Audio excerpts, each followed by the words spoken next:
it's an intriguing matchup that I think both these guys have very similar styles. I like it for both these guys. Every fight's a must-win. But obviously we know what's at stake for both these guys, particularly Tim with coming off of 2 losses.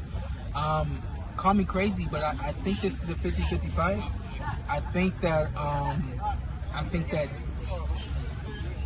Joey does a lot of things well, and the funny thing about Joey is, when him turning pro at 17, I think that his growth in the sport, I don't think he necessarily grew as quick as we thought he was going to.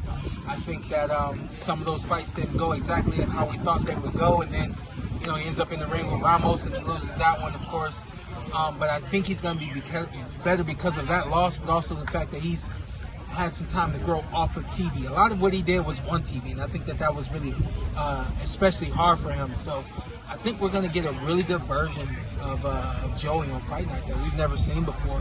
I think it's going to push Tim to some places that force him to think a little bit more than he may expect to have to, and may the best man win. But I'm looking at 50-50, maybe 60-40 Tim. Shawn, FightHype.com here. Do you think Tim needs to make a statement in this fight, or is just a win is enough? Or do you think he needs to really go out and send a message to the other 154-pounders? Yeah, based on where Tim was at, I think it's very important for Tim to make a statement tomorrow night. I think that if he makes that statement, you not only do you can erase those 2 losses with a win, but it doesn't completely, it's still there. I think a big explosive win for Tim, and everybody instantly gives him credit and says, oh, okay, he's back to being his old self. He didn't lose anything, things of that nature. So that's important for Tim. Tim has to make a statement tomorrow, and that statement has to be, I'm who I am. I'm here. I'm who I used to be. He says he doesn't feel the pressure on that, but that'd almost be impossible, wouldn't it? Listen, he said he didn't feel the pressure of his dad being around. He said that, the moment to shine in front of his dad, he was telling us that didn't matter and things of that nature.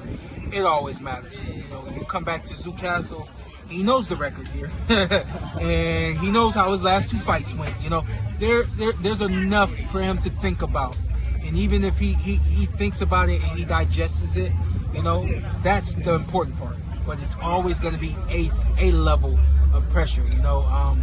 We could talk about ignoring it, but when that bell rings, that's when it matters whether or not we're ignoring it.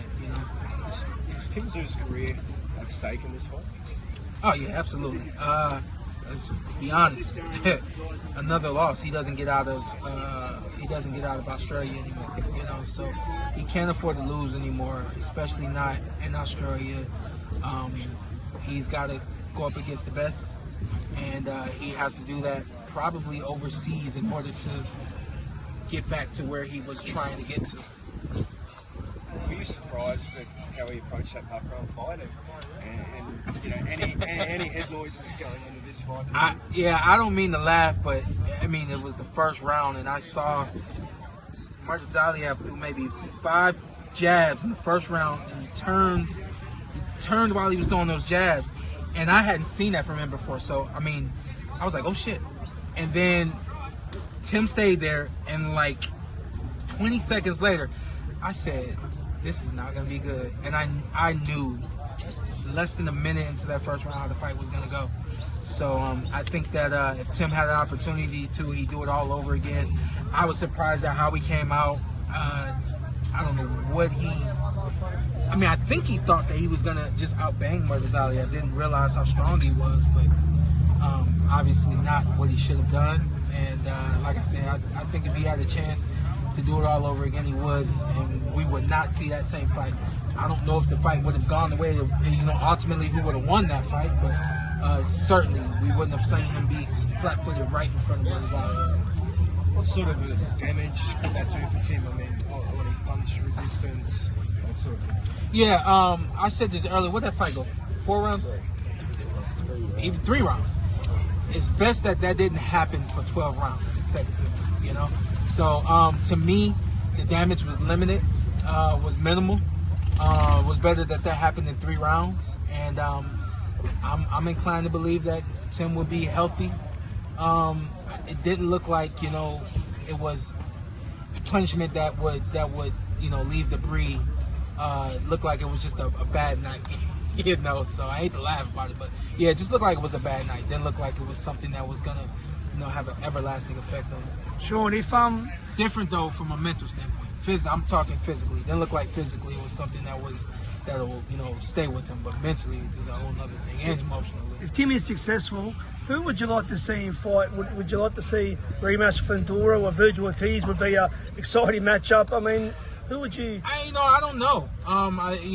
Again, it's one thing to get on stage and talk about it, and you know, physically we can always look the part, but we have to see him on fight night. You know, that rematch I think is something that he probably needs to have happen at some point. But I'm not beyond this fight. I really don't know what's next. I think we expect it to be Keith Thurman. So I think that when I was here last, and that was the announcement that was made. So I think that that's the fight we should expect. And that one looks good. I think especially we got to see how he looks on fight night, man. If he rips Joey, that fight's a massive fight if he rips him. If it's a split decision, what happens then? Is it? You know, if it's a split, wow. If it's a split and we saw a version of Joey that we've never seen before, we see Tim, you know, really competing and it's tit for tat. That's how some of those fights are. You know what I mean? Keith won a split decision over me. You know, it didn't look like he won. Didn't look like I won. You know, that's how some of those fights go. So if it's that kind of fight, but it's exciting, he moves on. You know, but if it's a split and he's dragging, he's flat-footed, you know, he's missing those marks and things of that nature, we got some things to think about. This fight's only 10 rounds. Does that impact Tim's approach? I mean, he thought it was 12. He only found out it was 10 last week. Does that sort of impact him? I don't think so. I think a 12-round fight and a 10-round fight is practically the same. I think that the approach is the same. I don't see anything being different. You know, for me, that's how I always looked at it. It was like it was just 2 more rounds of me having to work. What about he's saying he's wanted to start more cautious, but you won't want to give those rounds away? Yeah. Yeah, you know, I mean, we're not talking 4 rounds. You know, I think 4 rounds is really when that matters. You know, once you're moving into the 6, 8, 10, 12, I think that patience is a necessity.